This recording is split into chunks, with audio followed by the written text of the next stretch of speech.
வந்தான் வடிவேலந்தான்,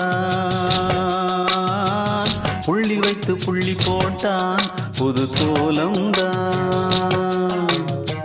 சொல்லித்தர சொல்லி கேட்டு தினமும் சொல்லி தந்த சிந்து பாடினான், வள்ளி இன்பவல்லி என்று தினமும் முல்லைச்சரம் கொண்டு சூடினான்.